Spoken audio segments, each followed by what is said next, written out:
बिस्मिल्लाहिर्रहमानिर्रहीम। अस्सलाम वालेकुम नाज़रीन, उम्मीद करता हूँ आप तमाम लोग खैरियत से होंगे। नाज़रीन, अब से कुछ देर पहले मैं एक वीलॉग कर रहा था और अपलोड कर रहा था कैसे बहुत बड़े बड़े नाम जो थे KP के, जिनको साबिका वज़रा आला बनाया गया तहरीक इंसाफ की जानिब से, इमरान खान साहब की जानिब से, और कैसे वो लोग तहरीक इंसाफ छोड़ गए, तहरीक इंसाफ पार्लियामेंटेरियन बना ली। और ये तमाम अभी वीलॉग मैं कर रहा था, अपलोड कर रहा था, तो बीच में मुझे एक टेलीफोन कॉल आती है और वो कॉल थी रेलेवेंट जो पाकिस्तान तहरीक इंसाफ की असीर ख़वातीन हैं जो जेलों में टाइम काट रही हैं, जो सज़ा काट रही, सज़ा तो नहीं खैर अभी हुई, लेकिन जिनको अभी तक जेलों में रखा गया है, उन ख़वातीन से आज कुछ मुलाकातें हुई हैं लोगों की। मंडे का दिन इसलिए रखा जाता है कि जी मुझे बताया गया कि 4 ख़वातीन की स्पेसिफिकली बात कर रहा हूँ, आलिया हमज़ा, यास्मीन राशिद साहिबा, सनम जावेद साहिबा, आलिया हमज़ा साहिबा और तैयबा राजा साहिबा। इन मुलाकात ख़वातीन ने कुछ पैगाम भिजवाए हैं जो लोगों तक पहुँचाना बहुत ज़रूरी थे, वो मैं आप तक पहुँचा देता हूँ। मंडे का दिन इसलिए रखा जाता है कि जी जिस जेल में इनको रखा गया है ख़वातीन को, उस जेल में से जो रास्ता है गुज़र कर आने का, वो दोनों साइडों पे मर्दों की बैरक्स हैं। तो ग़ालिबन मंडे वाले दिन उन मर्द हज़रात को शायद अदालतों में पेश किया जाता होगा या कुछ बेहतर हालात होते होंगे, तो लिहाजा मंडे का दिन रखा गया है कि जी मुलाकाती जो हैं मंडे के दिन जाकर उनसे उनकी फ़ैमिली मुलाकात कर सकती है। 25 मिनट का टाइम दिया जाता है फ़ैमिली को मुलाकात के लिए हर मंडे को। खैर, उस मुलाकात का अहवाल जो है वो मैं आप तक पहुंचा देता हूं। जो पैगाम आए हैं, जो मेरे तक इन्फॉर्मेशन पहुंचाई गई है, वो एज़ इट इज़ मैं आपके सामने रख देता हूं। सबसे पहले तो जी इन ख़वातीन ने एक बात का इयादा किया है कि जनाब स्पेसिफ़िकली डॉक्टर यास्मीन राशिद को लेकर मुझे तक ये इन्फॉर्मेशन पहुँचाई गई है कि अगर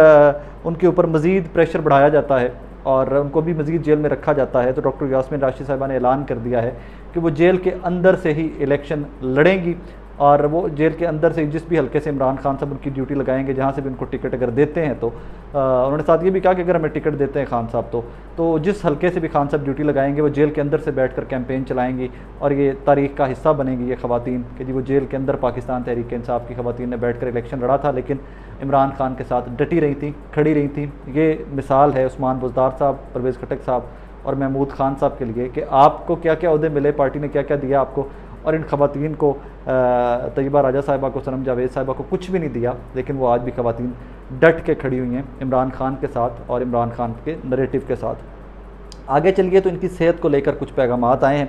कि वहाँ पर कोई खातून साइकेट्रिस्ट हैं जेल में जो रूटीन में चेकअप करती हैं इन ख़वातीन का, रेगुलर चेकअप करती हैं इन ख़वातीन का, और उनकी रिपोर्ट ये थी कि ये ख़वातीन सनम जावेद साहिबा अपने बच्चों को लेकर डिप्रेशन का शिकार हैं और तैयबा राजा साहिबा जो हैं और वो अपनी वालिदा को, अपने बहन भाइयों को लेकर डिप्रेशन का शिकार हैं, और आलिया हमज़ा साहिबा और खदीजा शाह साहिबा जो हैं,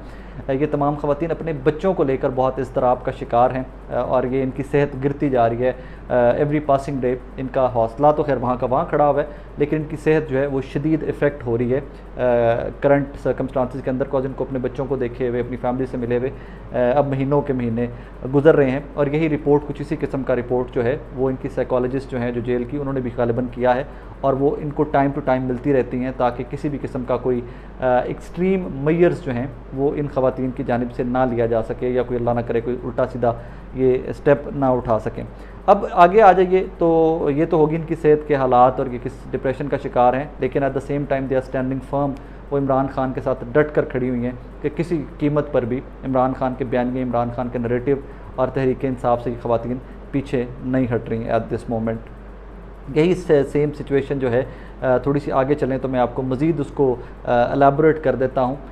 कि जी इन ख़वातीन को पंजाब की एक बड़ी सियासी जमात की जानिब से कोई नुमाइंदा साहब गए हैं और उन नुमाइंदा ने इनको ऑफ़र किया है। जेल में 2 मुलाकातें उनकी हुई हैं जो मुझे बताया गया है। 2 मुलाकातें उनकी सनम जावेद और तैयबा राजा से हुई हैं और उन्होंने ऑफ़र किया है कि जनाब आप जिस हल्के से भी इलेक्शन लड़ना चाहें, अगर टिकट पर इलेक्शन लड़ना चाहें तो हम आपको टिकट देने को तैयार हैं, अगर आप रिज़र्व सीट पे आना चाहें तो हम आपको रिज़र्व सीट ऑफ़र करने को तैयार हैं। आप लोग सिर्फ इतना कीजिए कि तहरीक इंसाफ को खैरबाद कहकर, तहरीक इंसाफ को टाटा करके आप एक रिटर्न लेटर दे दीजिए कि हमारा तहरीक इंसाफ से और इमरान खान साहब से कोई लेना देना नहीं है। उसके बाद हम आपको अकोमोडेट करने को तैयार हैं। और ये ख़ुद ऑफ़र पंजाब की एक बड़ी सियासी जमात जो क्लेम करती है कि अब वो तहरीक इंसाफ को पिछाड़ कर पंजाब की सबसे बड़ी सियासी जमात बन चुकी है, आप समझ गए होंगे, उस सियासी जमात की जानिब से ये ऑफ़र किया गया है। और उनके एक मुझे जो बताया गया सीनियर लोगों में से एक साहब 2 दफ़ा जेल में मुलाकात करने गए हैं, गालिबन वो आज दूसरी मुलाकात के लिए जेल में गए हुए थे उनसे, और इसी किस्म के नेगोशिएशंस को उनको ऑफ़र किए गए हैं इसी तरह की टर्म्स एंड कंडीशंस के ऊपर। लेकिन इन दोनों ख़वातीन ने इनकार कर दिया है कि नहीं जनाब, हम इमरान खान के साथ खड़े हैं, तहरीक इंसाफ के साथ खड़े हुए हैं। सो इस किस्म की डेवलपमेंट थी, ये पैगाम थे जो मुझे आज पहुँचाए गए थे और ये आप लोगों तक पहुँचाना बड़ा ज़रूरी था इन सर्कमस्टांसिस के अंदर कि जब वो आपके पास कोई पैगाम आता है तो आपकी अमानत होती है। मैं नाम इसलिए नहीं ले रहा कि मुझे किसके तहत पैगाम पहुँचाए गए हैं, किसने मुझे ये सारी इन्फॉर्मेशन दी है आज जो मुलाकात करके आए हैं, तो उसकी वजह सिर्फ ये है कि मैं नहीं चाहता कि उन साहब का मैं नाम ले दूँ और अगली मुलाकात में वो साहब भी ना जा सकें, उनके ऊपर भी पाबंदी लगा दी जाए। फैमिली के ऊपर पाबंदी लग जाए तो वो बहुत बुरी बात होगी। तो फैमिली के ऊपर भी पाबंदी लग जाए कि जनाब फैमिली भी जो है वो भी अब नहीं जा सकती। लेकिन जो मुझे आज बताया गया आज की मुलाकात के बाद, हौसले बुलंद हैं इन ख़वातीन के, वो मेंटली प्रिपेयर्ड हैं कि जितनी भी जेल हमें और भी काटनी पड़ेगी हम जेल काटेंगे। हम इमरान खान के साथ खड़े हुए हैं, जो ये कर सकते हैं, जितना मज़ीद ये वो दबाव बढ़ा सकते हैं हम पे, जितना मज़ीद करना चाहते हैं ये लोग कर लें, हमें उससे कोई फ़र्क नहीं पड़ेगा। हम इमरान खान के विजन के साथ, इमरान खान के नैरेटिव के साथ खड़े हुए हैं। अब इसी सिचुएशन को आप ज़रा वापस ले जाइए और तहरीक इंसाफ के जो बाकी लोग छोड़ गए हैं उनसे मुवाजना कर लीजिए और उनसे कंपैरिजन कर लीजिए, तो आपको बहुत सारे सवालों का जवाब मिल जाएगा कि तहरीक इंसाफ आइंदा इलेक्शन, कमिंग इलेक्शंस में क्या परफॉर्म करने जा रही है। ये आपको इसका जवाब बड़ा मोटा सा स्ट्रेट वे मिल जाएगा कि जिस जमात के पास इन ख़वातीन जैसी ख़वातीन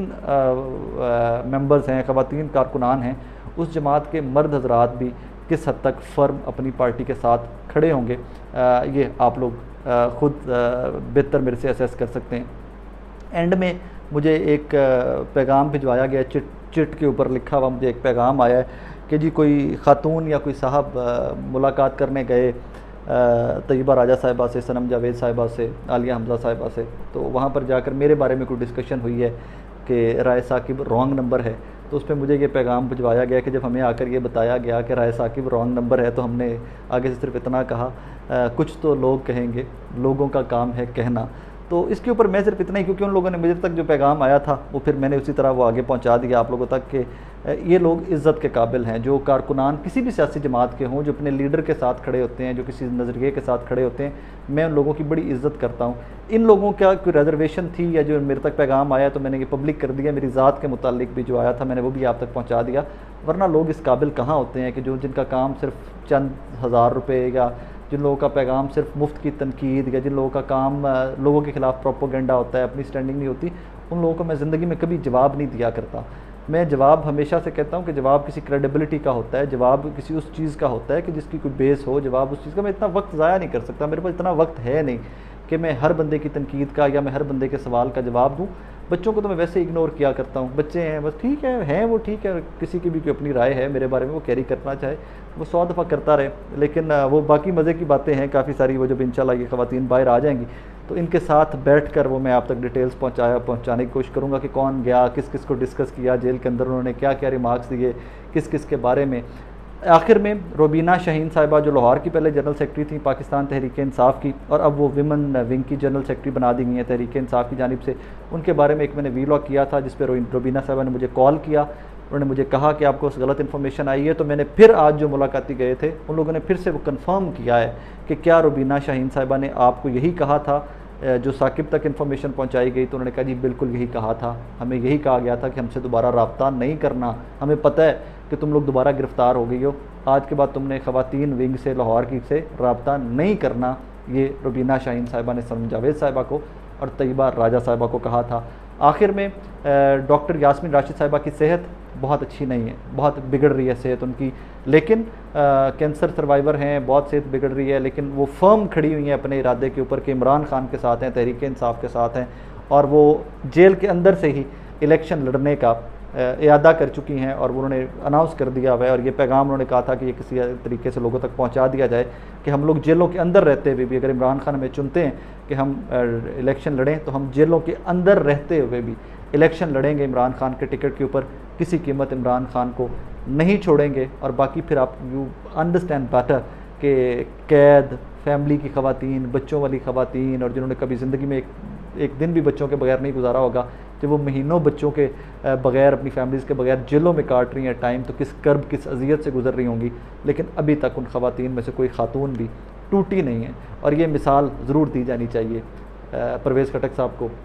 उस्मान बुज़दार साहब को, महमूद खान साहब को, क्योंकि मैं तो वो आगे ट्वीट भी मैंने किया कि इमरान खान साहब के बारे में हमारे एक दोस्त कहा करते हैं ये पारस का वो पत्थर है कि जिसको जो छू लेता है वो सोने का हो जाता है। तो बहुत सारे लोग थे जो इमरान खान साहब को छूने की वजह से, उनकी पार्टी में उनका नाम जुड़ने की वजह से सोने के हो गए थे, लेकिन उन लोगों ने आज फैसला कर लिया कि वो वापस उनको पीतल या लोहे का ही बना दिया जाए, क्योंकि वो इसी काबिल हैं। अपना बहुत सारा ख्याल रखिएगा, दुआ में याद रखिएगा। अल्लाह हाफ़िज़।